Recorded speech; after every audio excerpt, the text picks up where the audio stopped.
Okay, and with regards to gear and things like that, what basses are you tend to favouring? I can see an Ashdown cab there and an amp. Are you you understand you got quite a few sponsors as well? Maybe you could tell us about some of your gear and your sponsors and things. Yeah.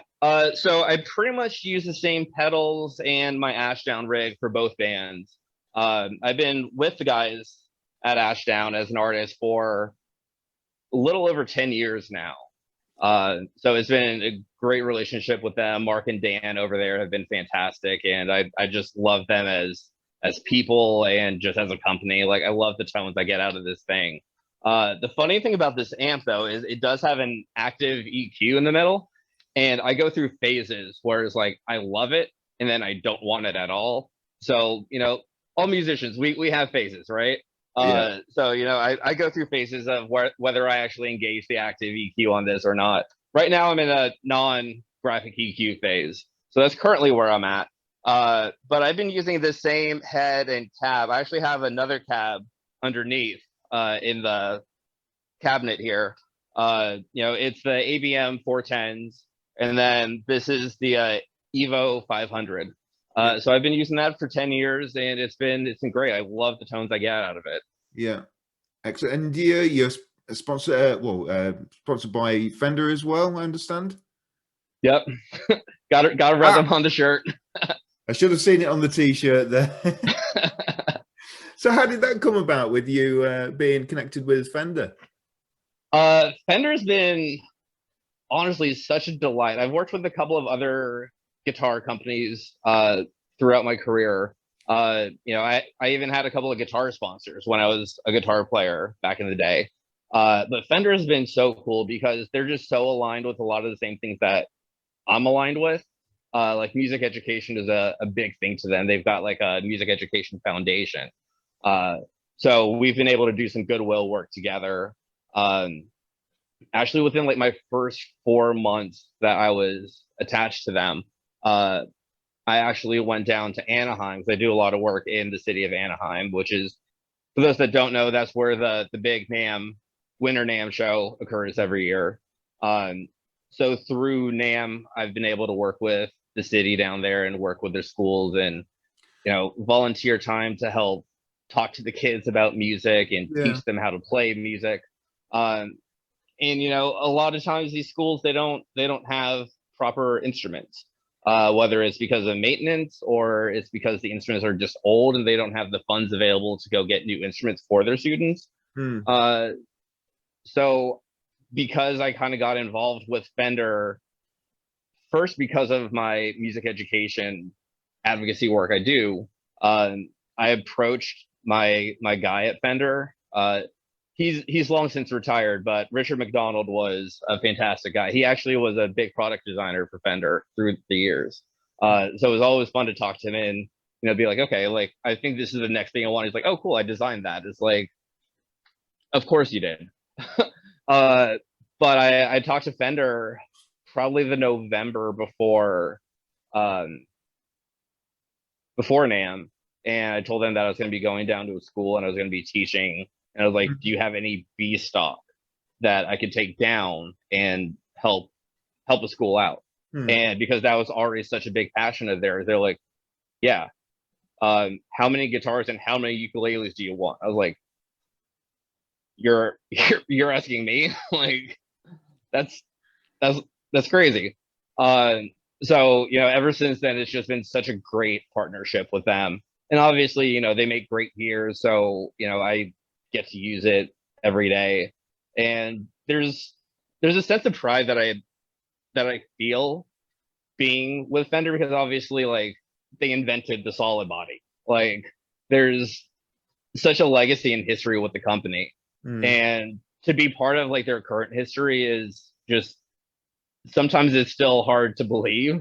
Hmm. Um, but then it's also so cool to see that behind the curtains that they're also just like a really incredible company with a heart and a soul and they care. Yeah. People at the end of the day. Um, Yeah. just rather than a faceless organization. And we'll talk about your connections with the NAM Foundation in a moment. Sure. Because you mentioned obviously your education and support with musical support with children and things. But I mean, pedals, do you using effects and things like that with your bass rig, and when you're on tour and recording in studio and stuff? And how do effects work with your sound and your tone? Sure. So just to finish up the conversation, I did pull out two of my basses. Right. Being that I do have the sponsorship with Fender, it's given me a pretty unique opportunity to be able to really dial in, because the Pride's a fairly new thing. We did a record back in like 2013 or 2014 because our singer was on the TV show MasterChef, which is like a big cooking competition out here. Yeah.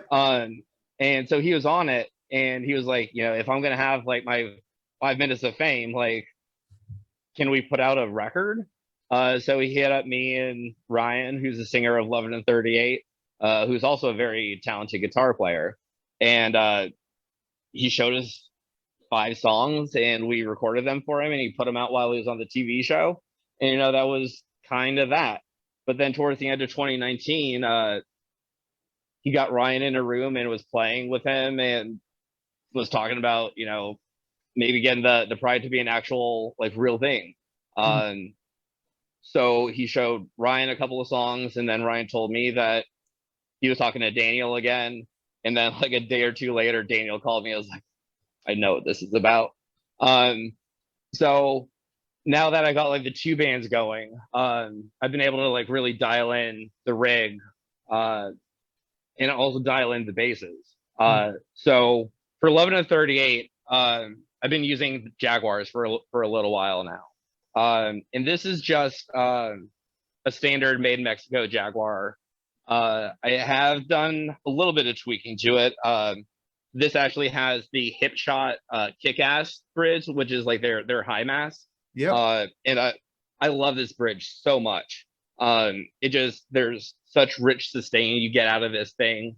The saddles are fully adjustable, so like you can really get in there and dial in how you want your bridge set up, which I think is great. And then up here, I do also have the hip shot tuners. Everything else is stock ceramic pickups. And yeah, this thing's great. I love it. It looks fantastic. Yeah. It looks rock and roll. It is. I love some guitars just look rock and roll.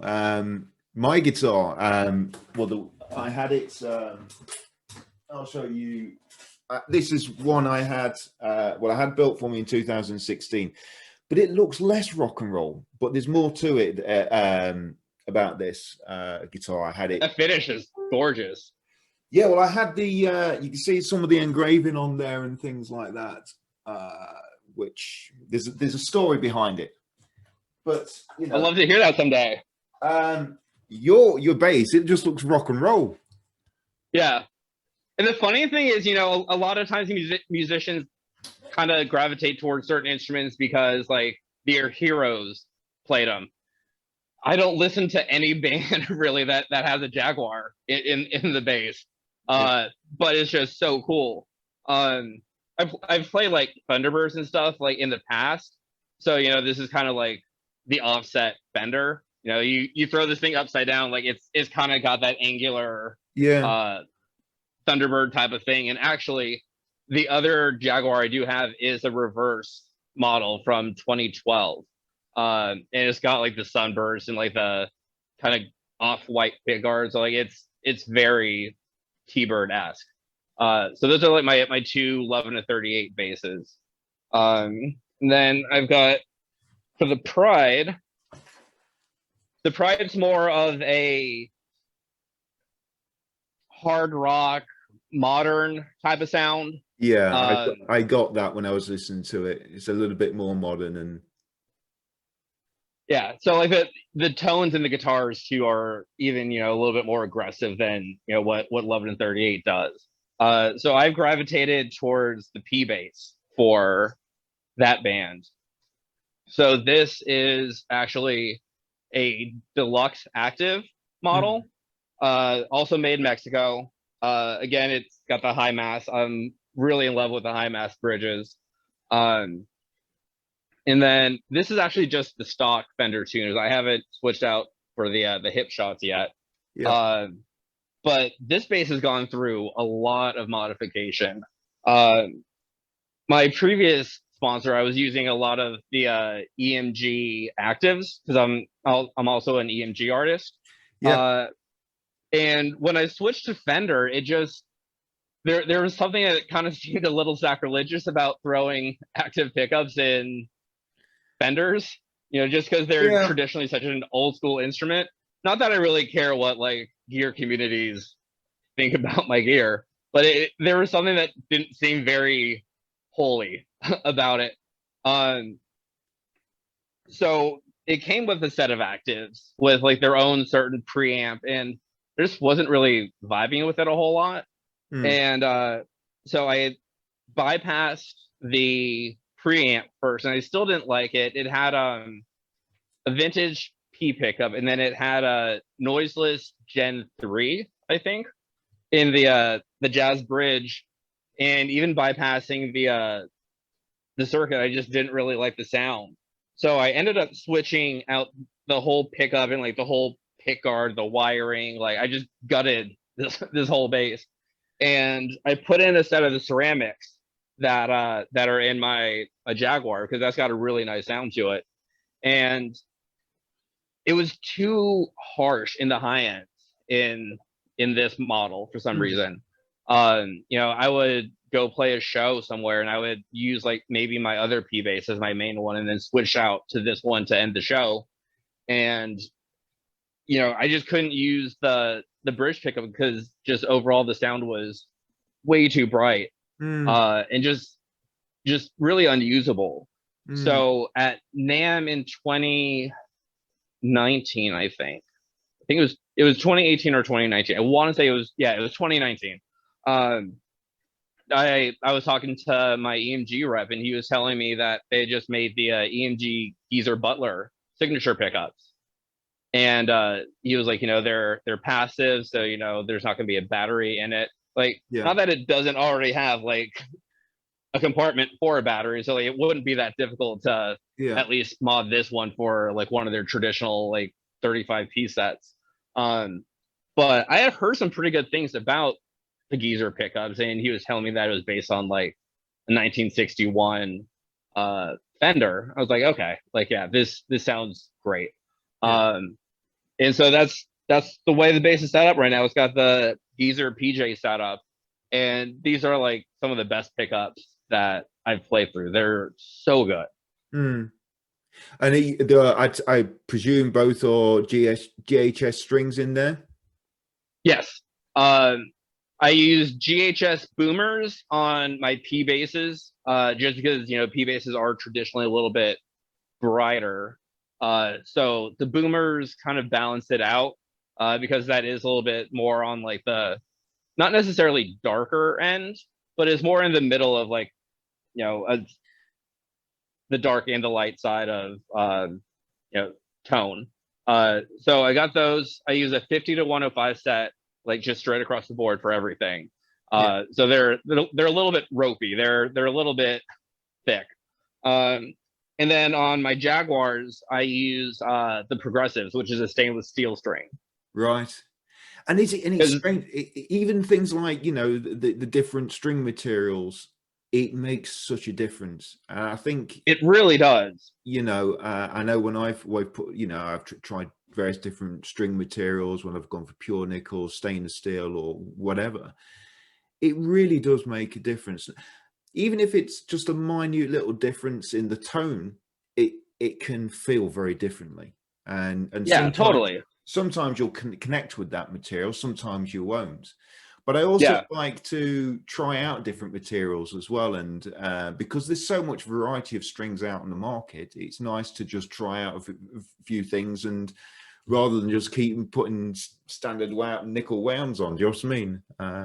Yeah, totally. And I mean, like that's the thing that I've really enjoyed about working with GHS. is they do have such a wide spectrum of strings. Not that like I would ever get into like the flat wounds or anything like that, but even just along like from boomers to progressive, and there's even brighter past the stainless steel. Hmm. They just have such a wide selection of strings with various tonal qualities that I've really been able to pick and choose like what I want to use, and figure out something that's going to pair well with the the personality and individuality of all my basses.